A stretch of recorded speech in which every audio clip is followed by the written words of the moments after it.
با سلام خدمت دوستان. امروز میخوام راجع به آشنایی و عشق و عاشقی و ازدواج و اینجور چیزا یه سری کلمه بهتون یاد بدم. عموق یا در واقع لموق میشه عشق.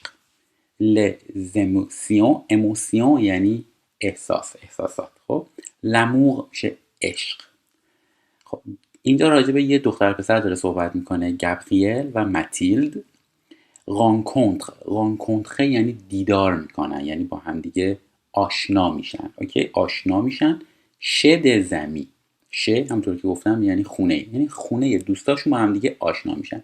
il tombe amoureux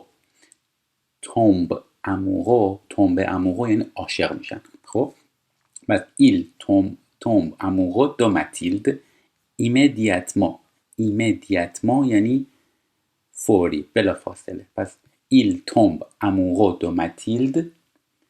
برعکس بعد ماتیلد میشه tombe amoureuse چون مؤنثه de گابریل. پس میخوام بگم که عاشق کسی شدم، عاشق کسی میشه tombe amoureux. ماتیلد qui était seule، ماتیلد که تنها بود، tombe amoureuse aussi، اونم عاشق شد. اوکی، amoureux amoureuse یعنی عاشق. un soir یعنی یه شب، گابریل invite یعنی دعوت کردن، دعوت میکنه ماتیلد chez lui، ماتیلد رو به خونهشون دعوت میکنه. il l'embrasse یعنی بوسیدن. il s'embrasse یعنی اون آقا اون خانم رو میبوسه. il s'embrasse یعنی همدیگر رو میبوسن، پرونومینال هستش. puis بعدش il passe la nuit ensemble. پس یعنی میگذرونن، la nuit یعنی شب، ensemble یعنی با هم، together. پس اینا بعد شب رو با هم میگذرونن. ils font l'amour. faire l'amour یعنی با هم دیگه میخوابن. اوکی، اون اصطلاح مؤدبانه رابطه جنسی رو بهش میگن faire l'amour. اوکی، faire l'amour چون font هستش، چون جمع هستش، با هم میخوابن. گابریل میگه je t'aime یعنی دوستت دارم، عاشقتم. ماتیلد به ماتیلد میگه je t'aime یعنی دوستت دارم. il commence une relation. commence یعنی شروع کردن، شروع میکنن. une relation یه رابطه رو با هم شروع میکنن. گابریل est célibataire یعنی مجرده. il vit seul تنها زندگی میکنه. vivre یعنی زندگی کردن. mais après quelques mois ولی بعد از چند ماه، چند ماه، il accepte de vivre avec Mathilde. accept یعنی قبول میکنه، de vivre زندگی کنه با ماتیلد. ils prennent un appartement ensemble. prendre یعنی میگیره، یه آپارتمان با هم میگیرن. حالا دو نفر دارن راجع به این خانم آقا صحبت میکنن. پاتریسیا میپرسه est-ce que tu sais que Gabriel sort avec Mathilde؟ یعنی آیا میدونی، savoir میدونی که گابریل sortir بیرون رفتنه. خب با هم دیگه دوست باشن، بیرون برن با هم چیزی بخورن، بهش میگن sortir avec Mathilde. میدونی که گابریل با ماتیلد بیرون میره؟ ساندرین میگه mais oui آره، ils vivent ensemble اونا با هم زندگی میکنن. ils sont amoureux عاشقن. یه ah oui آره، c'est la passion یعنی عشق، حرارته. okay. گابریل و ماتیلد décide de، بعد از décider از حرف اضافه دو استفاده میکنن. décide یعنی تصمیم میگیرن se marier با هم دیگه ازدواج بکنن. Gabriel voudrait seulement un mariage civil یعنی گابریل فقط یک ازدواج مدنی میخواد، یه ازدواجی که حالت مذهبی تو کلیسا نداره. یک مثلا یه عاقل میاد مثلا عقد میکنه، یعنی فقط ثبت میشه خب توی دفتر. mais Mathilde voudrait aussi un mariage religieux. ولی ماتیلد چی میخواد؟ would یعنی would like به انگلیسی، aussi همچنین un mariage religieux. پس سیویل ازدواجیه که فقط در ثبت میشه ولی این ازدواجی که تو کلیسا اتفاق میفته mariage religieux. گابریل و ماتیلد ارگانیزه یعنی سازماندهی میکنن، برنامهشو میچینن. leur mariage ازدواجشون رو سازماندهی میکنن، برنامه‌ریزی میکنن. samedi شنبه à 11 ساعت 11 ils vont à la mairie میرن کجا؟ مری یعنی شهرداری میرن برای اینکه ازدواج سیویلشون رو ثبت بکنن. l'après-midi بعد از ظهرش à 15 ساعت 3 بعد از ظهر ils vont à l'église یعنی کلیسا، میرن که اون ازدواج religieux رو انجام بدن.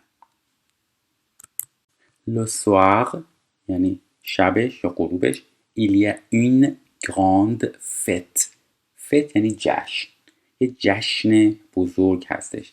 ماتیلد پخته یعنی میپوشه. une belle robe de mariée یعنی لباس عروس، وقتی لباس عروس بل یعنی خوشگل میپوشه. remarque culturelle en France تو فرانسه seul le mariage civil a une valeur légale ببخشید. میگه تو فرانسه فقط ازدواج تو شهرداری ثبت میشه ولار یعنی ارزش قانونی داره، یعنی اگه بری توی فقط تو کلیسا عقد کنی حساب نیست. این ازدواج عادی بود. حالا بریم ازدواج هوموسکسوئل هم بگیم. سیمون و الان sont homosexuels همجنس بازن. ils vivent en couple depuis 5 ans. depuis یعنی از یه سالی، از یه تاریخ رو بگیم، مثل سنس تو انگلیسیه، از 5 سال قبل تا حالا ویو زندگی میکنن، آن کوپل به صورت زوج زندگی میکنن.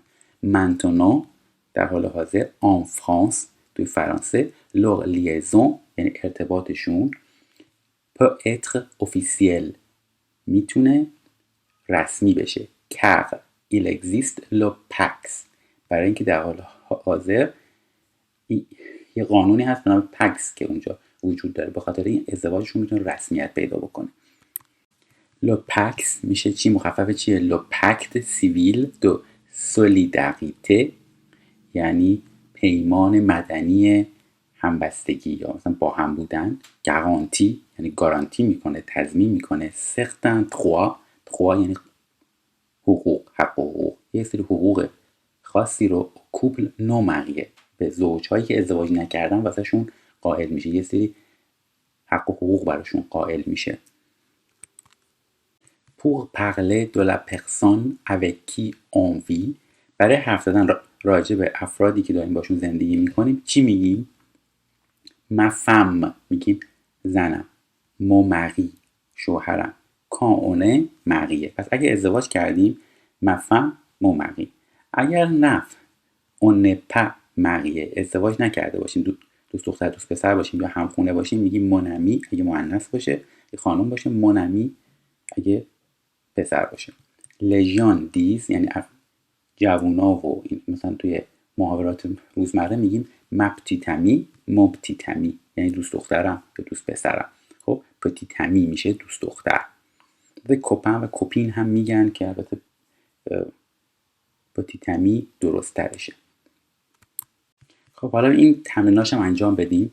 اسکو پولین مریه آیا پولین مریه یعنی ازدواج کرده، متأهل نه متأهل نیست چی میگیم؟ سلیباتر. نو اله سلیباتر یعنی مجرد، مریه یعنی متأهله.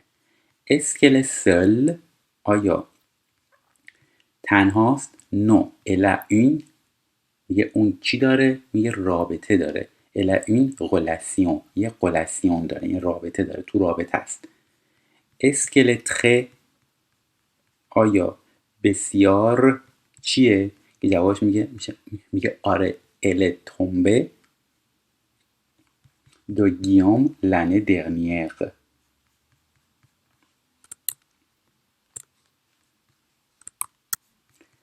پس اینجا میگیم آیا خیلی عاشق شده؟ qu'est-ce qu'elle est très amoureuse. بعد میگه آره elle est tombée amoureuse de de Guillaume l'année dernière. سال گذشته عاشق گیوم شده. Est-ce qu'ils vivent؟ آیا آنها زندگی میکنن ensemble؟ با هم زندگی میکنن؟ Oui, ils ont pris یعنی گرفتن une maison ensemble. با هم یه خونه گرفتن. Ils ont pris این pris از prendre این پس کمپوزه هستش. گرفتن. خب تمرین بعدی فلیس est tombé amoureux de یا avec. وقتی میخوام بگیم tombe amoureux از چی استفاده میکنیم؟ از de استفاده میکنیم. اینجا هم نگاه کنید tombe amoureux de عاشق کسی شده. خب بس میشه de avec نیست.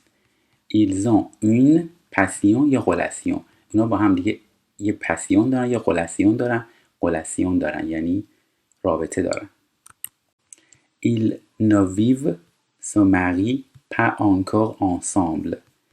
میخوام بگیم که هنوز با هم چیکار نمیکنن؟ زندگی نمیکنن یا ازدواج نمیکنن. با هم زندگی نمیکنن. ils ne vivent pas encore ensemble. encore یعنی هنوز. میشلین aimerait vivre ensemble یا en couple. میشلین دوست داره زندگی کنه ensemble یا en couple یعنی به صورت زوج زندگی کنه. فلیکس ne veut pas نمیخواد le mariage یا se marier. نمیخواد se marier کنه. نمیخواد ازدواج کنه. میشلین regarde la robe de son ami Solange. میگه میشلین نگاه میکنه به لباس عروس دوستش سولانژ. لباس عروس چی میشه؟ la robe de mariée. la robe de mariage نیست. فلیکس et میشلین vivent زندگی میکنن à l'église توی کلیسا une grande passion یک عشق بزرگ زندگی میکنن. این درسته. تو کلیسا که زندگی نمیکنن. خب تا اینجای درس کافیه. راجع به ازدواج و رابطه و اینا صحبت کردیم. توی درس بعدی میایم راجع به بعد از ازدواج ابخل و مقیش صحبت میکنیم. بچه دار شدن و طلاق گرفتن و اینجور چیزا. سبخ سیمان و کیته و اینا صحبت خواهیم کرد. اگه کامنتی چیزی دارین تو قسمت توضیحات تو قسمت کامنت ها برای من بذارین و کانال من رو لطف کنید به دوستاتون معرفی بکنید و اگه تا الان سابسکرایب نکردین سابسکرایب بکنید. موفق باشید.